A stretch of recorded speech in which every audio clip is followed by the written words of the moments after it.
God said an aged woman. Do you mind me asking how old you are? Because I know some women don't like to stress their age or whatever. I'm in my 30s. You're in your 30s? All praises to the Most High. You got to live to see 30 because that's rare in our communities. All praises. Read it again. The aged women likewise, that they be in behavior as becometh holiness, not false accusers, not given to much wine. He said, don't be a false accuser and don't be given too much wine. What is that in your hand? A Pepsi. A Pepsi? You drink a little bit? Do I drink what? You drink a liquor? No, I have terminal cancer. I don't drink. Okay, it's okay to have a drink. Scripturally, it's just not okay to get drunk. Yeah, I don't do that. Okay, all praises. Read. Not given to much wine, teachers of good things. The teaching of good things is teaching God's commandments. You're supposed to be teaching God's commandments. Read. Teachers of good things, that they may teach the young women. Who's she supposed to be teaching? The young women. No, she can be a pastor in the church and teach the men. That they may teach the young women. God say our women are supposed to teach young women. Young women. And our sons while they're under your care. Because when they reach a certain age and they're able to go to war and have warfare, they're supposed to be under the tutelage of a father. You understand? We supposed to be there during their childhood to correct these young men, so when they get to an age where they done got bigger and stronger than you, they ain't in your face like, you can't tell me nothing, mama. Nah, but if you raise your children the right way, they'll go the right way, and they ain't gonna have that problem when they get big and strong and over you. But if they don't have a man in their lives, they will be emotionally weak. They have to have a man to teach them how to control their emotions. That's why we got so much gang violence out here, because these young men been raised by single women, and these single women, when they get in their feelings, they start throwing stuff around the house and all that, and they teach a young man that that's how you solve your problems. Right. So the first thing he do is gonna pick up a gun and start throwing bullets at people to solve his issue. Right. But if he got a man in his life teaching him how to control his emotions while he's growing up, then by the time he get to be a big old strong young buck, he got some kind of self-control, some self-discipline. Right. That's what you learn from a man. Right. Read.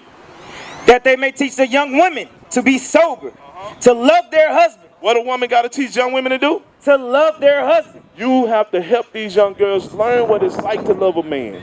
Because half of them don't know. Half of them don't know to have a meal prepared for their husband when he get home from work. A hot meal. Half of them don't know that a sexual favor will stop an argument in a minute. Half of them don't know that. They like, I'm my own. I'm an independent woman. I'm this and that, because society give them the job, give them the money. Society allow them to do what they want to do. Kick the man out the house, give them this Section 8, and then they belittle the black man. So now when our sisters have a man that's trying to provide for the house, he's in opposition with the woman because she thinks she's the man of the house.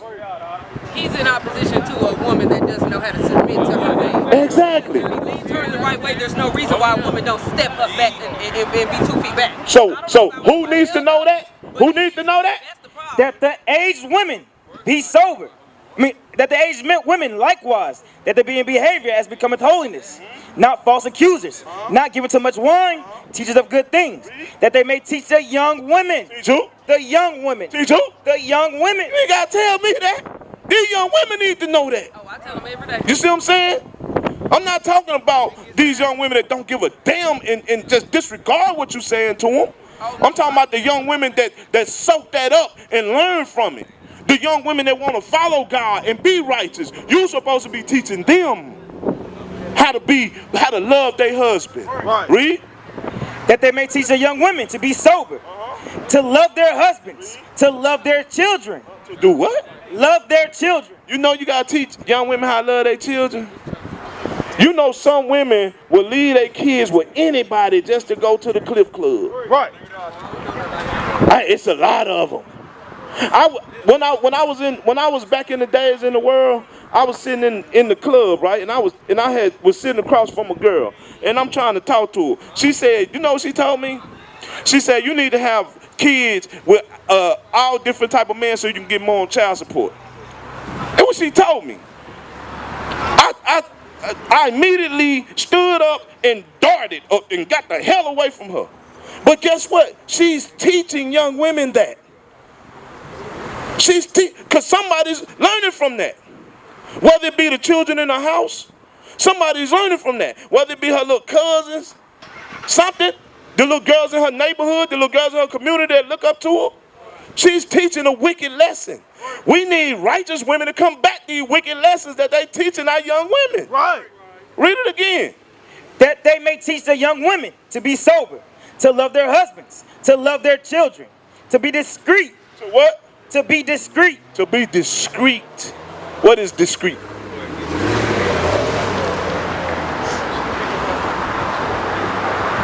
Hey, can you give me the definition of discreet?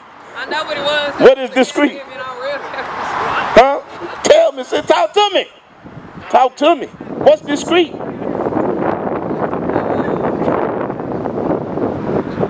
Not completely open.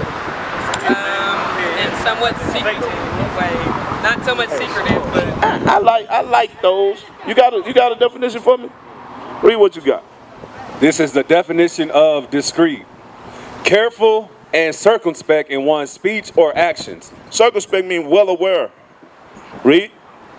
Especially in order to avoid causing offense or to gain an advantage. That's it on there. You got the similarities or whatever? Yeah, similar synonyms. Careful, circumspect, cautious, wary, chary, guarded, closed-lipped. What's that last one? Closed-lipped, guarded. Guarded. Read it, say it again. Guarded, closed-lipped, closed-mouthed, tactful, diplomatic, considerate, politic, prudent. Okay, that's good. Guarded and tactful. You got to teach young women how to be guarded and how to be tactful. How can I rule my kingdom with my enemy? Huh? How can I rule the kingdom with my enemy? He wants to know how to rule his enemies in the kingdom. How to rule your enemies in the kingdom? Yes, sir. Hold on, sis. Give me Leviticus 26 and 14. I hate to cut y'all off, but my church. So, all right. So you got the flyer, right? You got the flyer. What's your name? My name, Officer Mike Judah. That's my name. All right. On the back of that flyer, down at the bottom in the black, right? You see the school address and you see the website, right? We got classes online 3 times a day, 7 days a week. Hey, get with the Hey, y'all make sure y'all log in, bro. Give me that. Verse 11. And I will set my tabernacle among you, and my whole. God said, if you keep his commandments, he said, I'm going to set my tabernacle among you. He going to come and dwell with us. You understand? Read. Verse 7. And ye shall chase your enemies, and they shall fall before you by the sword. And 5 of you shall chase 100, and 100 of you shall put 10,000 to flight. So when we keep God's commandments, you're not going, your enemy's going to be running from you. You're going to put, one of us going to put 1,000 of them to flight. You know how they be doing so-called Mexicans at the border? You get one ISIS parole and he chased thousands of Mexicans away. That's what we going to do to them. Bring it out. You know what I'm saying? Yes, sir. Read.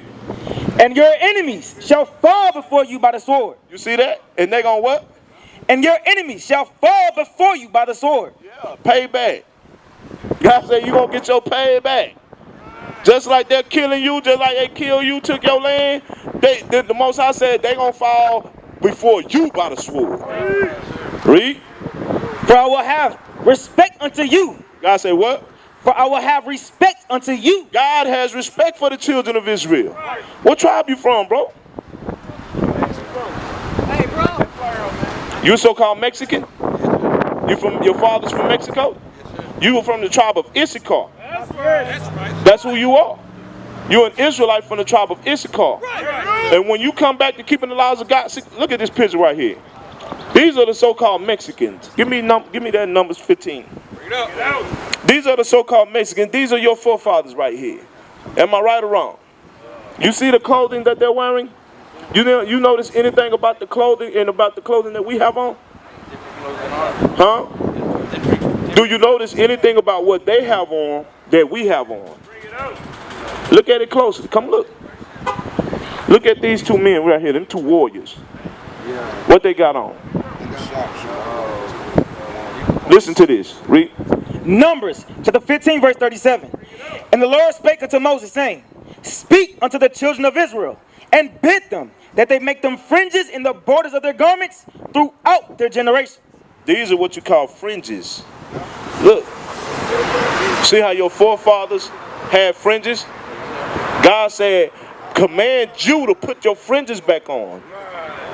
And he said it needs to be throughout your generation. That means you need to teach your children, your wives, they need to teach their children need to teach their children. You need to start back doing that. You want to put your enemies to flight? You want 1,000 to run from one? Put your fringes back on. Read. And that they put upon the fringe of the borders a ribbon of blue. See how everybody got a ribbon of blue around the top of their fringes, on their fringes? Put yours on.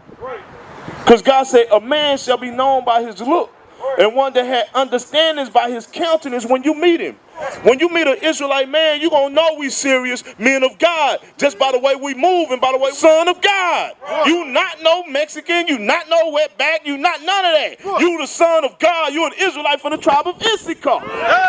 You got to be proud in that. You got to stand up in the commandments of God. Come back to your heritage, bro.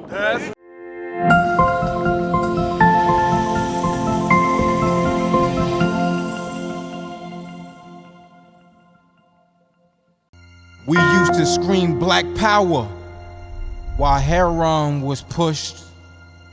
But at the end of the day, nothing's in vain.